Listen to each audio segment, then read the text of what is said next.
Selamat ketemu kembali di Sentra Kompetensi. Semoga kita semua dalam keadaan sehat, semangat, dan bahagia. Kali ini kita akan membahas pendekatan coaching dalam pendampingan dan pembinaan implementasi kurikulum Merdeka. Ini terdiri dari 3 seri. Kali ini kita akan membahas seri pertama, pendekatan coaching.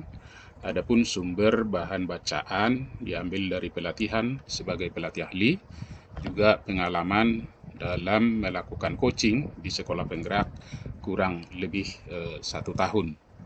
Bapak dan Ibu, video ini hanya membahas pendekatan coaching. Nanti akan dilanjutkan kelanjutannya sampai 3 seri.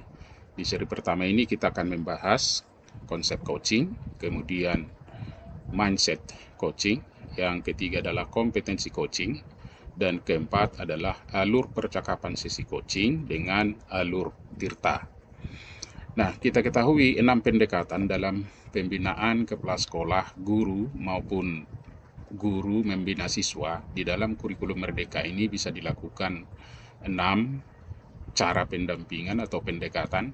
Yang pertama coaching, kemudian menjadi sebagai fasilitator, kemudian konselor, dan yang keempat adalah training, dan juga mentoring dan supervisi.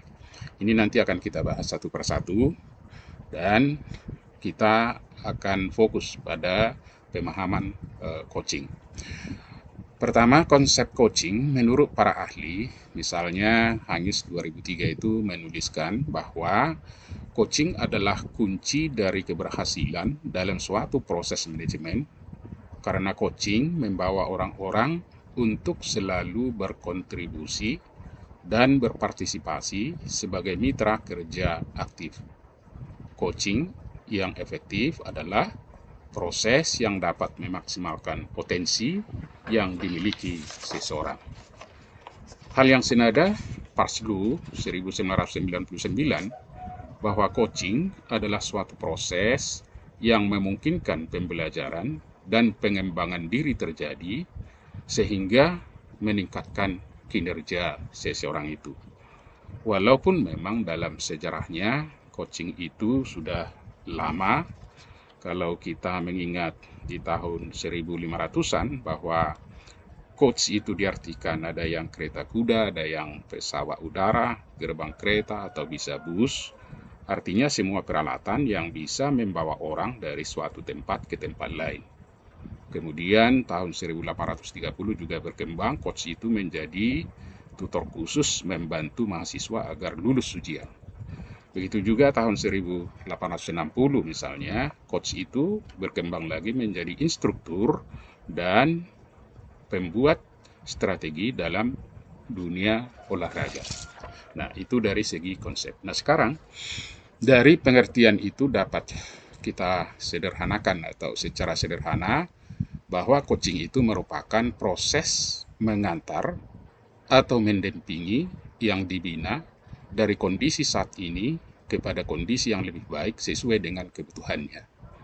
Nanti alatnya sebenarnya adalah berupa pertanyaan-pertanyaan yang bisa membangkitkan potensi orang yang di coach. Orang yang di coach atau yang dibina itu disebut coach, sedangkan yang memberi pendampingan atau pembinaan itu disebut coach. Nah, ini sangat baik sekali dilakukan oleh pengawas, kepala sekolah maupun guru, sebab coaching itu dapat dilakukan secara daring maupun luring. Bapak dan Ibu yang berbahagia, coaching di sekolah itu boleh dilakukan pengawas sekolah kepada kepala sekolah, atau juga boleh dari pengawas sekolah kepada guru untuk meningkatkan potensi kepala sekolah dan guru. Kemudian kepala sekolah ini juga boleh memberikan coaching kepada gurunya. Dan guru dalam perkembangan saat ini sudah sebenarnya harus memberikan coaching kepada siswa sehingga potensi belajar siswa itu atau ketika ada masalah yang dihadapi bisa terpecahkan. Nah, dari pengertian-pengertian di atas, konsep coaching pada kurikulum Merdeka dapat kita artikan adalah kemitraan dengan individu dalam suatu proses kreatif. Nah, ini harus kita perhatikan dengan tujuan memaksimalkan potensi pribadi dan profesionalnya. Jadi kata coaching mengandung 3 kata yang sangat penting atau 3 kata kunci, yaitu bermitra, proses kreatif, kemudian terlihat atau mampu memaksimalkan potensi. Yang memberi adalah coach, kemudian yang menerima adalah coachee. Nah, apa yang dimaksud dengan bermitra? Yang bermitra, seseorang coach membangun rasa setara, tidak merasa lebih tinggi ataupun merasa lebih rendah dibanding dengan coachee, si penerima pendampingan. Kemudian kemitraan ditujukan juga dengan mengedepankan tujuan dari coachee. Tujuan dari coachee bisa saja berupa mencapai harapan atau memecahkan permasalahan yang dihadapi, sehingga bisa dia memberikan ide-ide kreatif dari potensinya sendiri. Nah, apa yang dimaksud dengan proses kreatif? Pertama, proses kreatif dilakukan melalui percakapan yang memicu proses berpikir coachee. Yang kedua, percakapan dilakukan untuk memetakan, menggali situasinya, dan nantinya menghasilkan ide-ide baru. Kemudian yang ketiga, percakapan dilakukan dalam bentuk komunikasi 2 arah. Jadi, pemecahan itu sebenarnya muncul dari diri si coachee. Kemudian, yang ketiga, kata yang ketiga tadi, memaksimalkan potensi, di mana percakapan coaching harus diakhiri dengan suatu rencana tindak lanjut yang diputuskan oleh coachee, yang paling mungkin dilakukan dan paling besar kemungkinan berhasilnya. Nah, inilah dari segi konsep coaching. Kemudian coaching digunakan untuk pertama membuat seseorang mengembangkan potensinya. Yang kedua, memampukan coachee membuat strategi ke masa depan. Dan yang ketiga, mengeksplorasi situasi yang sama sekali baru atau rumit. Misalnya dia mengalami suatu permasalahan. Yang keempat adalah mendorong perubahan mindset atau pola pikir, dan juga mendorong perubahan perilaku dalam menghadapi permasalahan. Mindset coaching pertama fokus pada pembelajar atau pada coach itu sendiri. Kemudian coach harus bersikap terbuka dan ingin tahu. Kemudian memiliki kesadaran diri yang kuat. Dan juga coach harus mampu melihat peluang baru dan berpikir ke depan. Apa yang dimaksud dengan fokus pada pembelajar? Pertama, coach memusatkan perhatian pada orang yang di-coachingnya, bukan pada topik yang dibawanya dalam percakapan. Jadi, dia harus memberi perhatian penuh kepada apa yang dikemukakan atau diutarakan oleh coachee. Yang kedua, fokus diletakkan pada bagaimana topik apapun yang dibawa oleh coachee dapat membawa kemajuan pada coachee sesuai dengan keinginan coachee itu sendiri. Jadi, coaching yang berhasil itu ketika coachee-nya bisa membawa atau mendapat kemajuan dari permasalahan atau kesulitan atau harapan yang dihadapi, yang mau dituju. Kemudian, arti dari bersikap terbuka adalah di mana coach memilih pikiran yang terbuka terhadap pemikiran-pemikiran coachee. Kemudian ditandai dengan minimnya pelabelan atau analisa tentang baik buruk atau benar salahnya pemikiran tersebut. Jadi, si coachee tidak bisa berpikir atau membuat label bahwa misalnya seseorang itu atau masalah itu sulit dipecahkan. Itu tidak bisa. Kemudian, ditandai juga dengan kemampuan menerima pemikiran dengan tenang dan tidak menjadi emosional. Kemudian arti dari bersikap ingin tahu lebih banyak adalah seorang coach memelihara rasa ingin tahunya atau curiosity yang besar terhadap apa yang membuat coachnya memiliki pemikiran atau pendapat atau perasaan tertentu. Jadi harus ada rasa ingin tahu kepada apa yang dikemukakan oleh coach itu sendiri.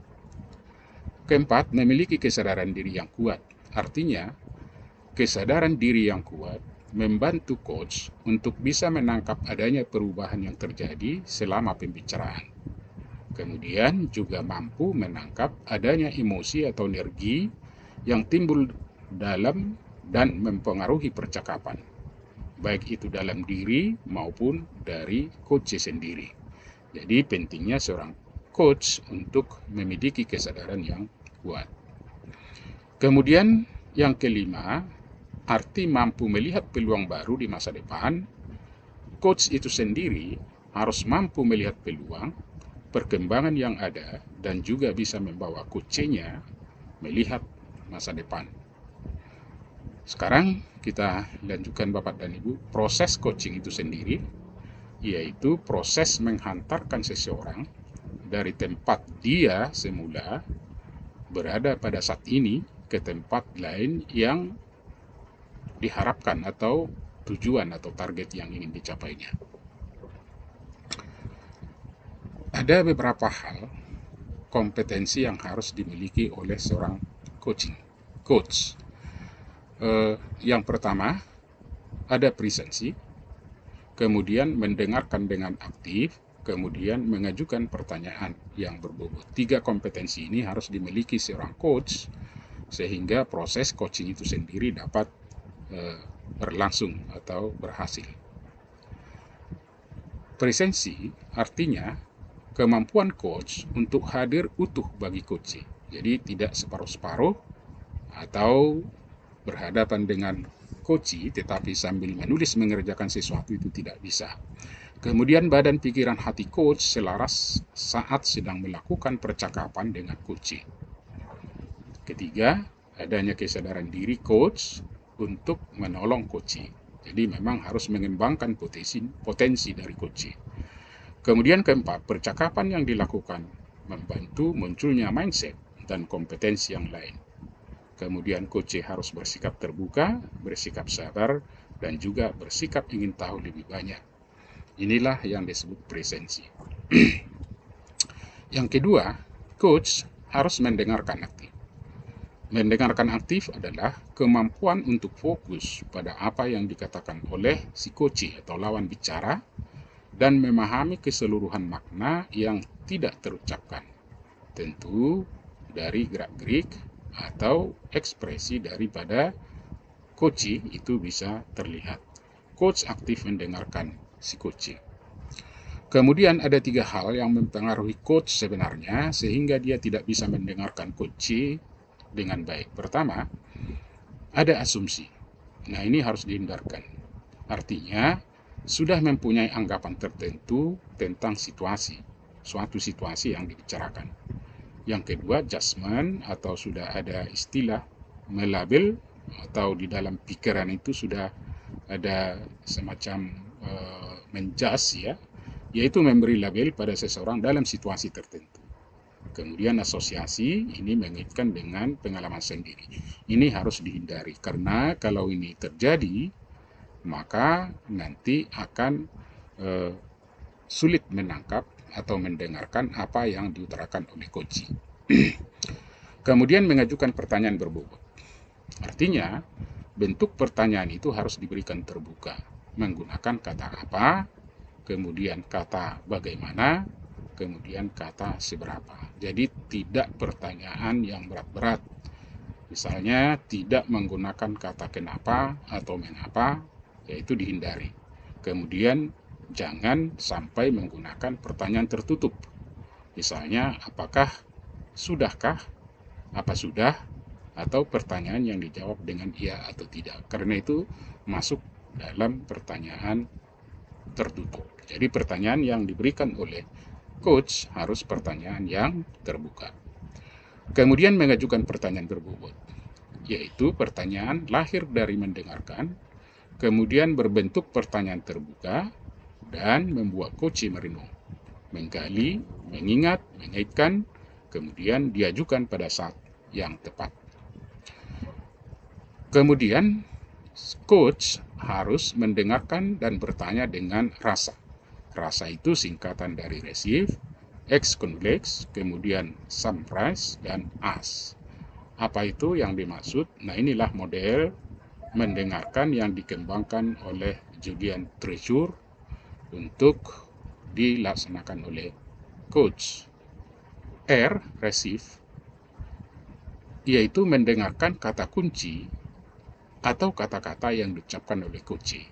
Ciri-cirinya kata kunci itu adalah diucapkan berulang-ulang. Jadi ketika diberikan pertanyaan, coach bisa mengucapkan kata yang sama dengan berulang-ulang. Kemudian diucapkan dengan intonasi tertentu. Bisa dibarengi emosi atau nada yang tinggi. Berarti itu kata-kata kunci. Kemudian berupa kata-kata yang aneh atau bisa metafora menggambarkan sesuatu. Nah, itu juga perlu didengarkan. Kemudian tertangkap ada emosi saat diucapkan. Nah, bisa disertai marah atau menangis malah, atau kesal dan sebagainya. Itu merupakan kata-kata kunci. Kemudian menggambarkan kondisi atau perasaan pemikiran dia saat itu. Dan diucapkan misalnya setelah kata tetapi atau namun sudah diucapkan, tetapi masih ada menggunakan kata tetapi dan namun. Sehingga ada seolah-olah perkataan itu kontraproduktif. Kemudian yang kedua A itu singkatan ex connulex, yaitu memberi tanda atau sinyal bahwa kita mendengarkan. Kemudian dengan anggukan bisa, dengan mimik kita, dengan kontak mata, bahwa kita adalah responsif terhadap jawaban-jawaban daripada coach.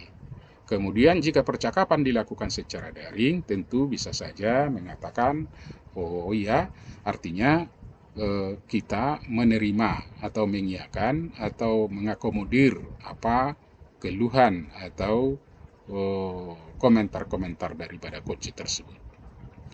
Kemudian memberikan perhatian penuh pada coach dan tidak sibuk mencatat, tetapi memberikan perhatian penuh kepada apa yang diutarakan oleh coach. Kemudian tidak terganggu dengan situasi lain. Nah, ini yang harus dijaga oleh coach supaya percakapan yang dilakukan itu berhasil. Kemudian S adalah summarize. Saat coach selesai bercerita, rangkum untuk memastikan pemahaman kita sama. Jadi, apa yang diutarakan oleh coach harus dirangkum oleh coach. Kemudian gunakan kata kunci dan digunakan juga untuk merangkum potongan-potongan informasi yang telah didapat sebelum ini. Kemudian diminta konfirmasi dari coach apakah rangkuman yang dibuat coach itu sudah benar atau perlu perbaikan.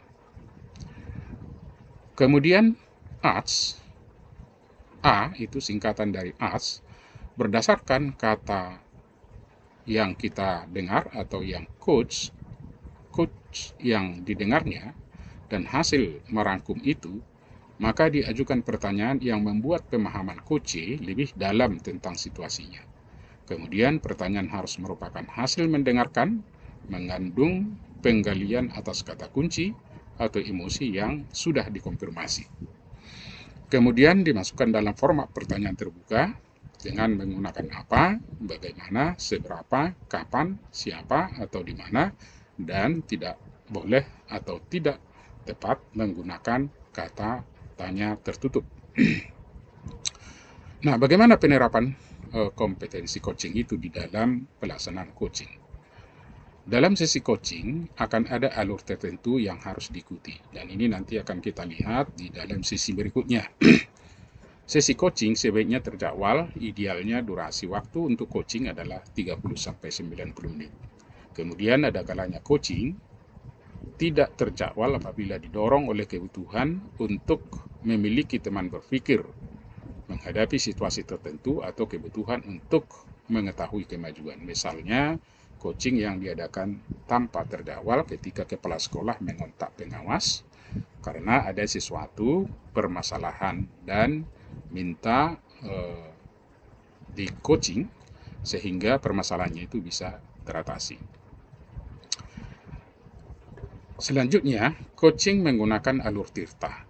Jadi tirta ini adalah singkatan, T adalah tujuan, I adalah identifikasi, R adalah rencana aksi, dan TA itu adalah tanggung jawab. Nah, bagaimana pelaksanaan ini? Mari kita lihat. Tujuan Dimaksud adalah tujuan percakapan coaching yang lamanya sekitar 30-90 menit tadi.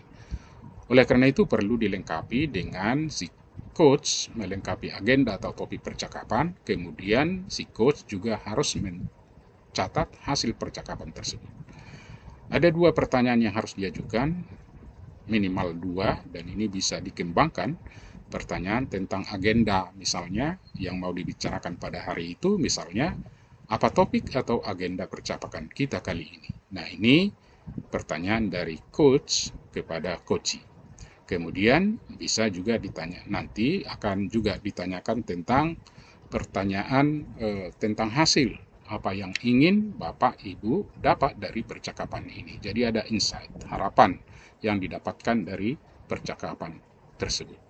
Kemudian identifikasi, ini adalah tahap saat coach membantu coach melihat, mengidentifikasi atau mengenali apa saja yang sebetulnya ada di dalam situasi saat ini. Kemudian ini mencakup fakta yang kasat mata dan tak kasat mata seperti perasaan, keinginan, dan dorongan.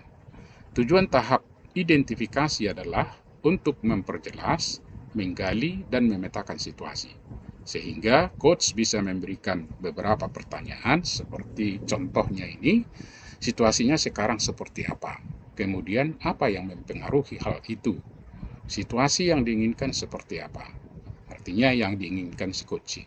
Kemudian apa bisa membuat itu terwujud? Nah, nanti akan coach yang menjawabnya. Kemudian ada rencana aksi. Tahap ini adalah tahap mengeksplorasi atau menggali gagasan, kemungkinan, dan rencana. Jika coach sudah bisa melihat situasi dengan cara baru atau tahap yang pertama pembicaraan, biasanya ia sudah diajak mengeksplorasi gagasan atau alternatif baru. Jadi harus dia yang mencari gagasan yang baru untuk memecahkan permasalahan.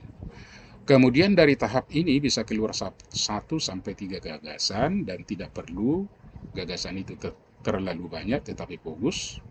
Yang penting setiap gagasan harus dibuat spesifik atau detailnya. Di tahap ini coach boleh brainstorming atau berbagi pengalaman jika diminta. Tetapi itu perlu kita ingat jika diminta. Misalnya di dalam rencana aksi pertanyaan yang dikemukakan oleh coach adalah ada gagasan apa untuk titik-titik-titik. Artinya gagasan yang menyangkut yang dibicarakan oleh coach. Kemudian apa yang harus disiapkan untuk itu? Kemudian apa yang bisa memastikan hal itu berjalan? Apa kriterianya yang diinginkan? Kemudian apa lagi dan apa lagi? Jadi bisa diperkaya pertanyaan-pertanyaan sehingga si coach semakin terpikir dan bisa memberikan ide baru. Kemudian TA tanggung jawab. Di tahap ini tugas coach adalah mengukuhkan komitmen coach dan meminta coach membangun struktur akuntabilitasnya. Nah, meminta coach menyimpulkan dan jangan coachnya. Ini sebaiknya yang menyimpulkan hasil pembicaraan itu adalah coach. Coach mungkin perlu mencatat komitmen dalam bentuk aksi. Misalnya pertanyaan-pertanyaan yang diajukan oleh coach di dalam sesi tanggung jawab adalah, jadi apa yang akan dilakukan setelah sesi ini dari alternatif-alternatif tadi? Kapan itu dilakukan dan siapa yang perlu dilibatkan atau dihubungi? Bagaimana misalnya Bapak Ibu memastikan bisa berjalan? Dan juga siapa yang perlu diminta dukungan? Kemudian ada nanti pertanyaan penutup, apa yang bisa disimpulkan dari sesi ini? Kemudian apa yang menjadi harapan atau insight dari sesi tersebut? Demikian Bapak dan Ibu mengenai sesi pertama atau seri pertama coaching ini, dan akan kita lanjutkan untuk seri kedua dan seri ketiga.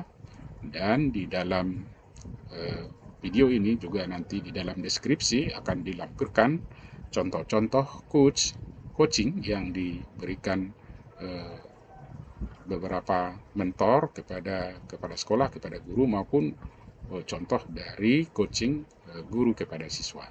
Terima kasih, selamat bertugas, dan tetap semangat.